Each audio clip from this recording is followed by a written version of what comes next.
How you guys doing today? It's Anthony Gangi, host of Tier Talk, and I want to answer a question that was sent to me from a rookie CO who's having an issue with an officer that keeps on going to his unit uninvited.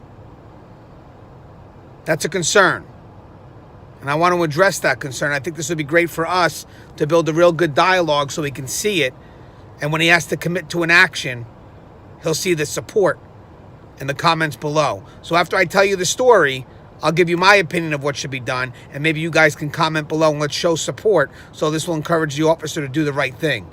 And that's why we have a channel like this. So guys, the show is Tier Talk. Please, if you haven't, subscribe, interact, engage, like my page. That's the key. And hit that bell. That bell's going to notify you every time I post up a video. Okay, stand by for our sponsors. And when we come back, we're going to talk about a scenario, and we're going to do our best to help this individual. I wanted to attend a university that had an intelligence program. I wanted to look at problems different. I wanted to increase my critical thinking abilities. AMU offered those avenues to expand. Obtaining your degree as an adult, you're actually paying yourself and investing in yourself. You can't put a dollar on it, it's priceless. It's something that can never be taken away from you. American Military University. Learn from the leader.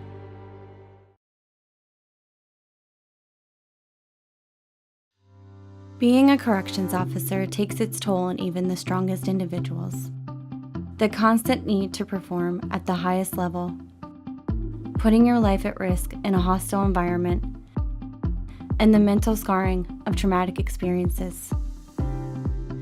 31% of corrections officers show symptoms of PTSD, and 66% of people with PTSD also suffer with a substance abuse problem. The Transformations First Responders program is specially designed to help veterans and officers heal from the grips of addiction and PTSD in a comfortable, supportive, and serene setting. You are not alone. If you have questions about the services we offer, give us a call at 866-762-8454 to get more information on this affordable and life-changing program. Thank you guys for listening to my sponsors. Tell you it's cold out. Jersey here got hit with that nor'easter. So going back to my story, and again, thanks again for listening to our sponsors. So rookie cop hits me up. He's about 2-3 months on the job, and he's got a concern. You know, you got the strength of the academy, you know, how he's built to not go against their brothers and his sisters, but now he has an officer that keeps on finding his way in his unit, uninvited, making it look like he's there to take a break and chat with the officer, but then he says the moment the officer gets there, all the inmates come around him, and then eventually the conversation starts going towards the inmates, and he's kind of left out of it, and it makes him feel very uncomfortable. And I can kind of relate to that situation. You know, I can understand why that would make somebody feel uncomfortable. But the advice I would give to him is two things, and I'm also going to give one to the institution.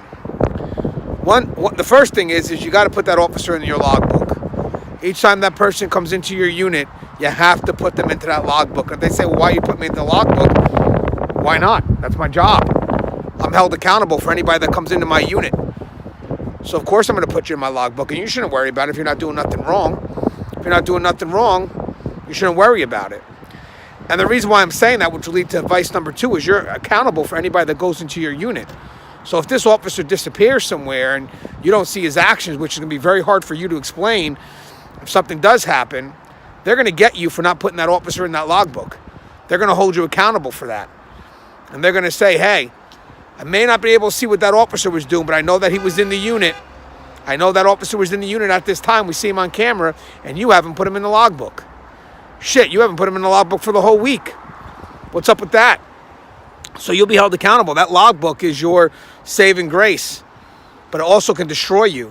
It could end your career. So you put that person in that logbook.